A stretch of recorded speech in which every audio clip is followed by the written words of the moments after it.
¿Qué tal? ¿Cómo está? Bienvenido a una nueva edición de la entrevista a fondo. Mi nombre es Cristian Salazar y en esta oportunidad estamos con un diputado, un representante en el Parlamento del Distrito 14, las comunas de Viña del Mar y Concón. Me refiero al diputado PPD, Rodrigo González. ¿Qué tal, Rodrigo? ¿Cómo estás? Buenos días, mucho gusto. Un placer estar con ustedes acá.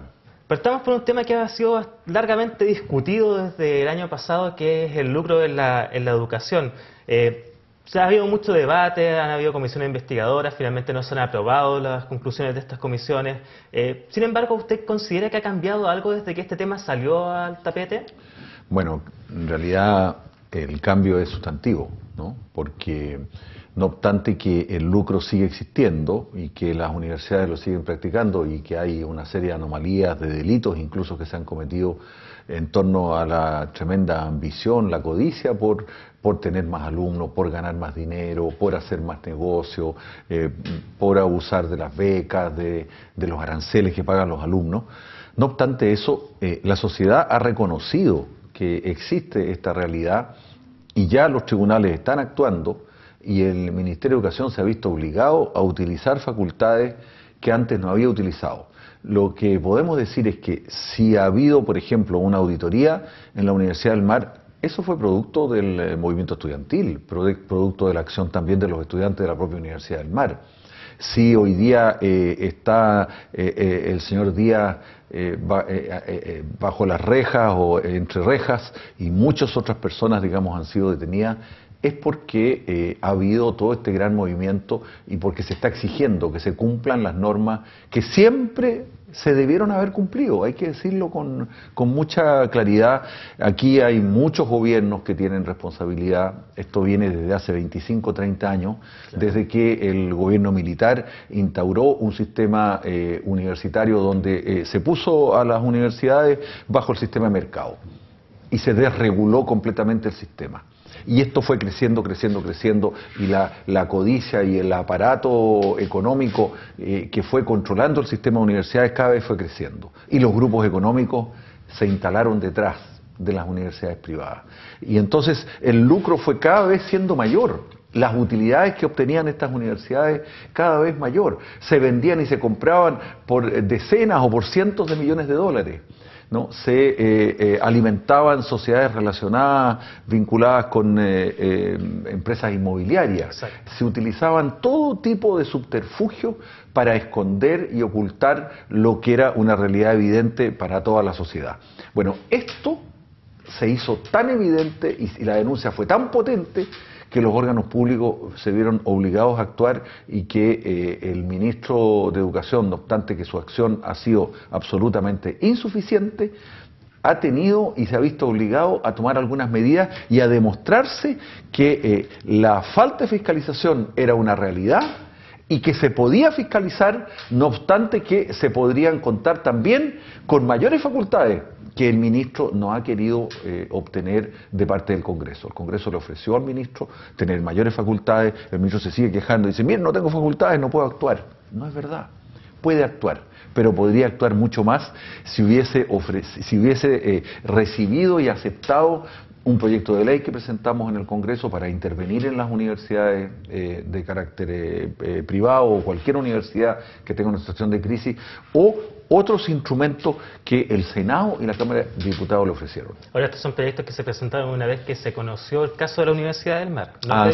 Así es. Inmediatamente que explotó el caso de la Universidad del Mar, presentamos ese proyecto, esto hace 6 meses, y ha habido el tiempo como para que ese proyecto, por ejemplo, de la figura del interventor, pudiera estar vigente, pero el ministro no lo quiso aceptar. El ministro se ha reducido a intentar demostrar que él actúa solo en el caso de la Universidad del Mar y a las otras universidades ensañándose, utilizando la Universidad del Mar como un verdadero chivo expiatorio para dejar liberadas a las otras universidades privadas que también requieren el mismo tipo de control, porque nosotros no sabemos qué pastel, embrollo hay detrás de la Universidad SEC, donde ya hay ahora formalizado, detrás de la Universidad Santo Tomás. detrás de la Universidad Andrés Bello, detrás de la Universidad Viña del Mar y otras que denunciamos en la comisión investigadora, pero el ministro a esas universidades no las ha querido investigar. Justamente respecto a esta comisión investigadora, ¿qué fue lo que falló que en la Cámara finalmente no fue aprobado el informe? Mire, en realidad hubo mayoría, había votos para ello.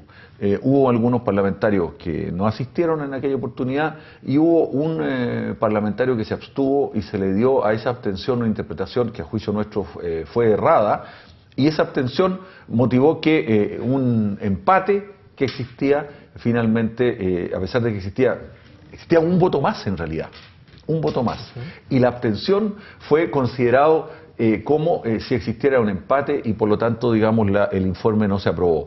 Pero la realidad del informe es palmaria. Si todo lo que dijimos en ese informe se ha venido cumpliendo, ¿no? Todos los mecanismos que han usado las universidades para ocultar el traspaso de los recursos a utilidades de los controladores para meterse el dinero al bolsillo, digámoslo claramente, ¿no? De los jóvenes, de la familia, del crédito fiscal, de los fondos públicos.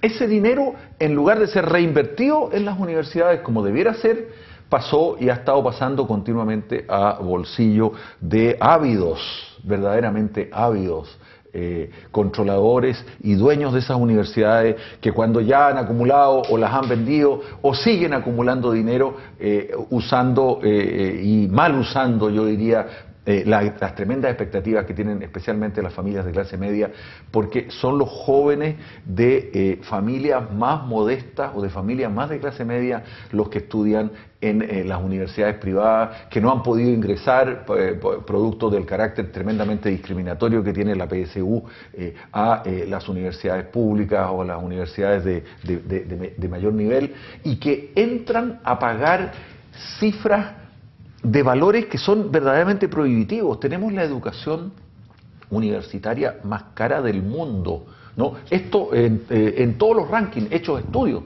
respecto de esto. Los estudios universitarios más largos, además, claro, ¿no? Las carreras se prolongan en forma absolutamente innecesaria, ¿no? Y además de mala calidad, salvo excepciones.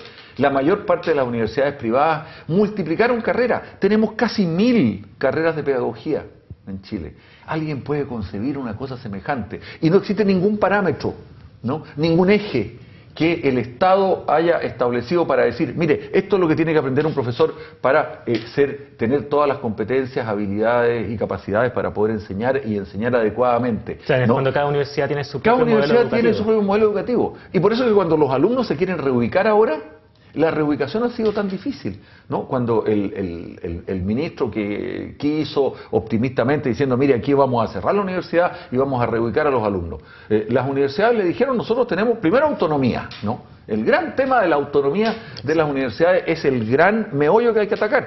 Por cierto que el ministro esa autonomía no la quiere atacar, no quiere fijar, por ejemplo, pautas para que las carreras fundamentales tengan contenidos que sean fiscalizados, supervisados por el Estado, ¿no? Lo que tiene que saber un profesor y las habilidades que tiene que tener un profesor tienen que ser reguladas por el Estado, y las universidades tienen que adaptar dentro de su diversidad sus mallas curriculares a esos grandes objetivos nacionales de tener profesores de buena calidad cuyos objetivos, cuyas metas, cuyos conocimientos, cuyas habilidades y competencias tienen que ser definidas desde el punto de vista del interés público. Lo que tiene que saber un médico, lo que tiene que saber un ingeniero. Pero solamente hay 2 carreras que tienen acreditación obligatoria, pero la acreditación no significa que el Estado pone los parámetros, sino que los fijan las propias universidades que se acreditan. Entonces, también el sistema de acreditación no es un sistema en el cual el Estado haya establecido, mire, necesitamos tantos profesores en Chile y no vamos a permitir que se sigan formando más profesores. En Finlandia es así, ¿no? El Estado determina, mire, este año pueden ingresar tantos alumnos a pedagogía, porque si no vamos a saturar un mercado y vamos a formar profesionales que van a terminar de taxista, que van a terminar haciendo otras profesiones, y por lo tanto los recursos públicos que allí se invierten se pierden. Porque simplemente van a pasar a ser cesantes ilustrados, como así es, así es. Diputado, bueno, tras el fracaso de esta comisión, ahora ya se conformó la comisión Lucro 2. ¿esta tiene mayor esperanza de que pueda ser o que otros temas nuevos se van a sumar a los que ya se hicieron anteriormente? Bueno, vamos a tomar como base la investigación ya hecha. Por supuesto que la derecha no quería aceptar esta comisión, rehusó aprobarla durante mucho tiempo y además hoy día dice, bueno, ¿qué sentido tiene tenerla? Por cierto que tiene sentido. Partimos de una investigación ya hecha y vamos a profundizar la investigación en relación con las situaciones lucrativas que se están viviendo en muchas universidades, pero en relación con las exigencias que hoy día tienen que plantearse al sistema universitario. Hoy día tenemos que tener universidades vinculadas a un proyecto de desarrollo del país. No podemos seguir creando carreras que no tienen ninguna salida desde el punto de vista profesional, ni tampoco son necesitadas en el desarrollo económico del país, por el mercado o por las empresas. No podemos seguir desarrollando carreras que tengan tiempo ilimitado y que tengan todo tipo de currícula o que se creen exclusivamente para buscar más alumnos y ganar más dinero. ¿Por qué se crearon 1000 carreras de pedagogía? Porque eran carreras de tiza y pizarrón y entonces las universidades querían captar y captar y captar alumnos y ganar más dinero. El lucro es lo que está detrás de eso. ¿Por qué ha ocurrido esto de la acreditación? ¿Y por qué hoy día está preso el señor Díaz y está formalizado el rector de la Universidad SEC?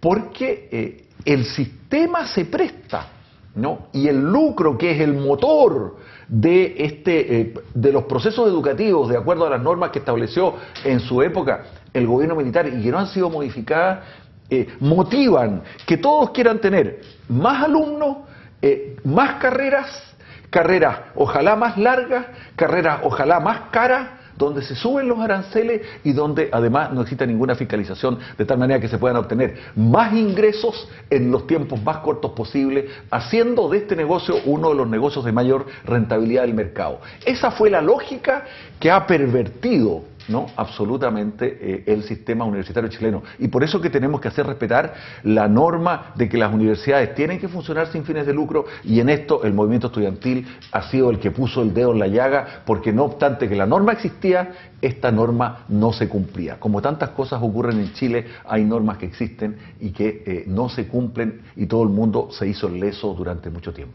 Ahora, diputado, hay una pregunta que surge, si es que este modelo viene hace 25 años atrás. ¿Por qué no se cambió antes y por qué no se hizo algo y se esperó a que estallara un caso como el de la Universidad del Mar para que este tema saliera al tapete? Yo creo que fue un defecto muy grande primero del gobierno militar, que instauró este sistema y que entregó la educación al mercado. No obstante que siguió esta norma, persistió esta norma de que las universidades tenían que ser sin fines de lucro, todo el resto del sistema fue construido sobre la base de que la educación es un bien de consumo y que se podía entregar al mercado y por lo tanto que se podía comprar y vender, y que este bien iba a ser más accesible a los que tuvieran más dinero, y por eso es que se ha producido esta tremenda discriminación y segregación. Bueno, este sistema, yo creo que, y hay que decirlo con mucha claridad, la Concertación no tuvo la capacidad de cambiarlo, no tuvo la visión, no tuvo la decisión, no tuvo el coraje, y sucesivos gobiernos no lo hicieron, no obstante que dentro de la propia Concertación hubimos muchos que estuvimos permanentemente exigiendo que existiesen cambios más estructurales. Mire, cuando la presidenta Bachelet envió al Congreso el proyecto de la Ley General de Educación, dentro de esa Ley General de Educación venía un artículo muy importante y decía, la educación es un derecho que se debe a todos los chilenos, y la educación debe ser impartida sin fines de lucro. Y todos los organismos que reciben, instituciones, universidades, escuelas, colegios particulares subvencionados, que reciben recursos del Estado, deben operar como organismos sin fines de lucro. Eso venía en esa ley. Y por supuesto que se nos volvió el alma al cuerpo y dijimos, bueno, ahora vamos a legislar y vamos a tener un sistema educativo basado en el derecho a la educación, que debe estar garantizado a todas y todos los chilenos, y que va a erradicar definitivamente el lucro del sistema. Pero al cabo de un tiempo se constató por los más realistas dentro de la Concertación que no estaban los votos para aprobar ese proyecto. Y el gobierno no insistió en aquello. y no puso el tema en la opinión pública nacional. Si lo hubiésemos puesto en la opinión pública nacional y se hubiesen desarrollado los movimientos sociales que posteriormente desarrolló el movimiento estudiantil, nosotros ya tendríamos una legislación que habría convertido la educación en un motor del desarrollo, en un derecho del cual deben gozar todos los chilenos y que debe contar con el apoyo, el financiamiento y el aporte del Estado. ¿Qué es lo que están planteando hoy día los estudiantes de la Universidad del Mar y en general los estudiantes? No, la educación superior debe ser gratuita y puede ser gratuita, existen los recursos para ello y existen las posibilidades para ello y eso existe, el sistema de que la educación superior es gratuita y que el financiamiento público es el principal recurso que utilizan las universidades del mundo, existe en la mayor parte de los países del mundo, ¿no? En los países de la OCDE, la educación superior en un 60% es financiada con recursos públicos y en algunos países en un 90, en un 95%. ¿Por qué? Porque la investigación científica, la investigación tecnológica, la creación de tecnología y todo eso requiere altas inversiones y son temas de interés nacional que no tienen que estar sometidos, ¿no?, a los intereses tan volátiles y tan vinculados a la ganancia y a las utilidades particulares de las empresas.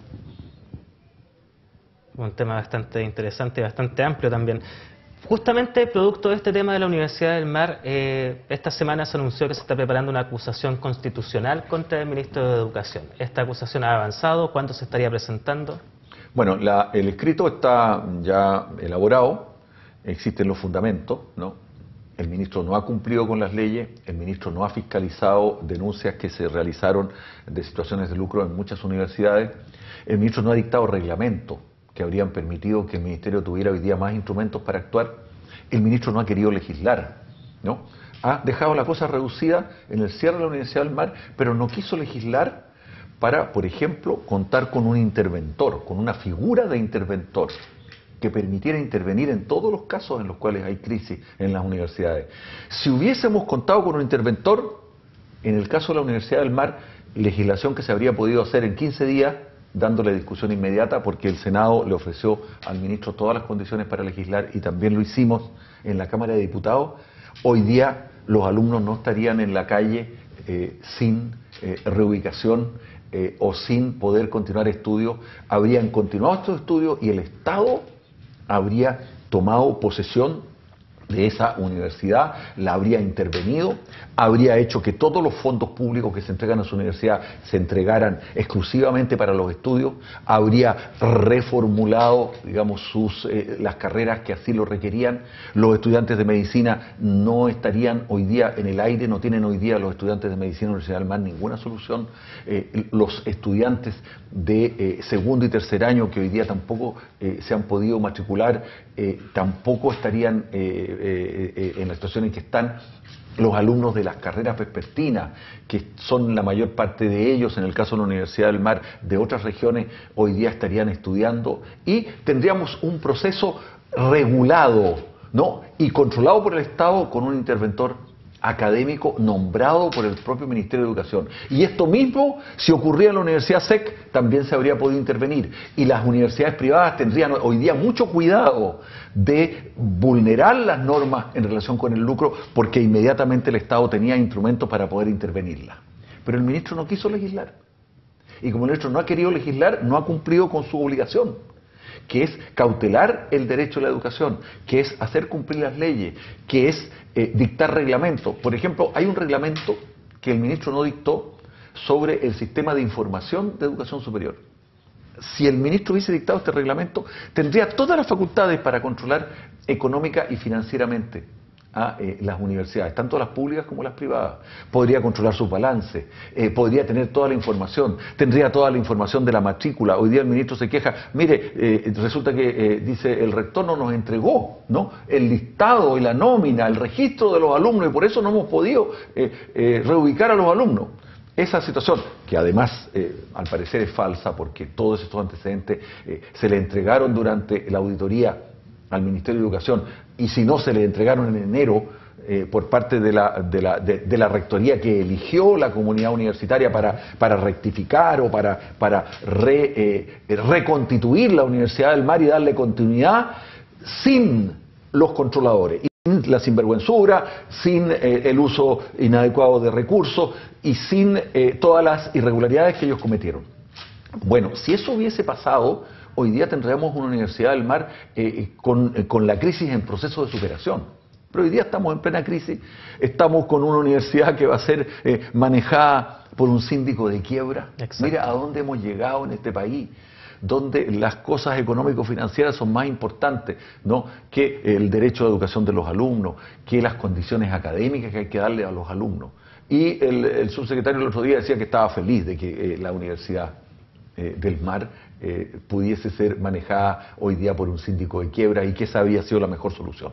Yo creo que el país entero sabe que fue la peor solución, que va a ser la más cara para el Estado y ha sido la más dañina para los alumnos y para los académicos. Y por esta razón también estamos acusando al ministro de Educación, porque se le fue de las manos, ¿no? No fue capaz de solucionar esta situación de crisis de manera adecuada.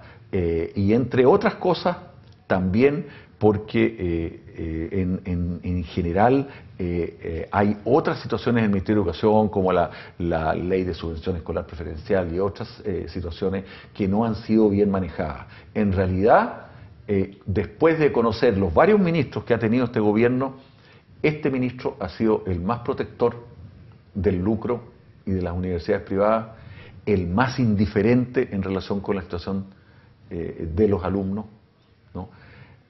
Fíjese que los alumnos de la Universidad del Mar estaban esperando que el ministro viniera la semana pasada.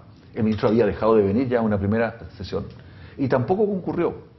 Y tampoco avisó ni al presidente ni al secretario de la comisión: mire, vamos a cambiar la reunión para otra oportunidad, y todavía están esperando, y el ministro tiene que venir a rendir cuenta del plan de cierre de la universidad, y no lo ha hecho.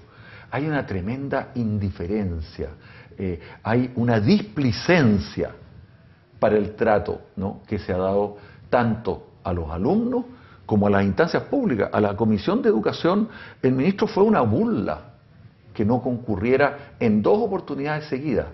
Pero lo más importante es que en la propia Comisión de Educación, todas las propuestas que le hemos hecho para darse mejores instrumentos para controlar el sistema universitario, para mejorar las leyes que ha presentado, ninguna de esas propuestas han sido acogidas. Ha sido un ministro no solamente indiferente, sino que absolutamente sordo, ¿no?, impertérrito, ¿no?, completamente insensible en relación con la gran demanda de la sociedad de una reforma profunda de la educación. Bueno, esto es un tema que va a continuar también en los próximos días y meses, me imagino, porque tiene el efecto de bola de nieve. Diputado, se nos está acabando el tiempo, desgraciadamente, y lo quiero sacar un poco del contexto de educación para preguntarle: en noviembre tenemos elecciones. ¿Usted va a repostular al cargo? Mire, yo he sido siempre partidario de que las repostulaciones a los cargos sean hechas con la mayor participación de la ciudadanía. Yo tengo toda la disposición para repostular, y quisiera que se desarrollara un proceso de primaria donde la comunidad sancionara, ¿no?, ojalá a todos los candidatos que postulen al Parlamento. Nosotros en el PPD hemos planteado una norma de que los candidatos deberían ser nombrados por primaria. Yo tengo la decisión de participar y me voy a repostular, pero quisiera que el proceso de primaria pudiera desarrollarse en toda la extensión en relación con todas las candidaturas parlamentarias. Ojalá que en la oposición tomemos ese acuerdo y el día 30 de junio tengamos primaria para la elección de todos los candidatos, tanto a senadores como a diputados, y también a los candidatos a consejeros regionales, porque cuando la ciudadanía nombra a sus candidatos y elige a sus candidatos, sale esa decisión exclusivamente del ámbito de los partidos, y es la comunidad la que dice: mire, nosotros queremos que estas personas puedan repostular. Después la propia comunidad verá si los elige o no los elige. Bueno, ya lo sabe, temas bastante interesantes. Tenemos una nueva comisión investigadora del lucro de la Cámara de Diputados, tenemos también una acusación constitucional contra el ministro de Educación que estaría en curso, y también un parlamentario de la zona que estaría dispuesto a ir a la repostulación. Diputado, le agradezco mucho su presencia en este programa. Gracias. Y a usted, como siempre, lo dejamos invitado a que siga la sintonía de Quinta Visión.